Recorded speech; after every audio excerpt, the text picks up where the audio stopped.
നമ്മളെ ഈ ഭരണത്തെ കുറിച്ച് ചിരിക്കണ്ട പറഞ്ഞു. സാധാരണ ആൾക്കാർക്ക് ജീവിക്കാനുള്ള ബുദ്ധിമുട്ടുകൾ കുറിച്ച് നിങ്ങൾ 100% സാറ്റിസ്ഫാക്ഷൻ ആണോ അല്ലേ?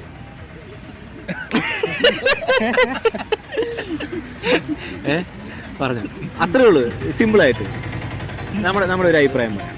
നമ്മളെ ഈ ഭരണത്തെ കുറിച്ച് ചിരിക്കണ്ട പറഞ്ഞു.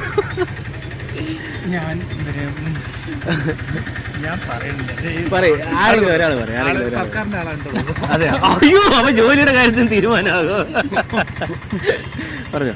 നമ്മുടെ ഫുള്ളി സാറ്റിസ്ഫൈഡ് അല്ല. ഓക്കെ, എന്തുകൊണ്ടാണ് അങ്ങനെ പറയാൻ കാരണം? പരിധിവരെ ഭരണം തന്നെ. ഇപ്പം ഫണ്ട് കാര്യങ്ങളൊന്നും നിലവിൽ വരുന്നില്ല. പിന്നെ അതുപോലെ തന്നെ ടാക്സ് കാര്യങ്ങളൊക്കെ വർദ്ധിപ്പിച്ചുകൊണ്ടിരിക്കുകയാണ്. അത് ദൈനംദിന ജീവിതത്തിലെ ചെലവുകൾ കൂടുകയാണ്.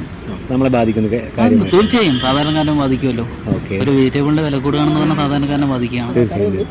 അതുപോലെ തന്നെ അരി കാര്യങ്ങളെല്ലാം വില കൂടുന്ന ബാധിക്കുന്നുണ്ട്. സാർ ഇതിലും വർക്ക് ചെയ്യുന്ന ഇതിലാ? ഞാൻ നിർമ്മിതി കേന്ദ്രത്തിലാണ്, ഡിസ്ട്രിക്ട് നിർമ്മിതി കേന്ദ്രം. Okay okay okay. ചേട്ടൻ പറഞ്ഞു. ഇതന്നെയല്ലേ പറയാനുള്ളത്. സാധാരണ ആൾക്കാർക്ക് ജീവിക്കാനുള്ള ബുദ്ധിമുട്ടുകൾ, എല്ലാത്തിനും വിലകൾ, എല്ലാ നിത്യോപയോഗ സാധനങ്ങളുടെ വിലയും അതിൻ്റെതായ ബുദ്ധിമുട്ടുകൾ. അമൂല്യമായ ആ സന്തോഷത്തിൽ ഞങ്ങളുടെ പേരും ആലേഖനം ചെയ്തതിന് നമ്മുടെ ബന്ധങ്ങൾക്ക് നൽകാം സുതാര്യതയുടെ പൊൻതിളക്കം. Beauty mark golden diamonds, specially for U.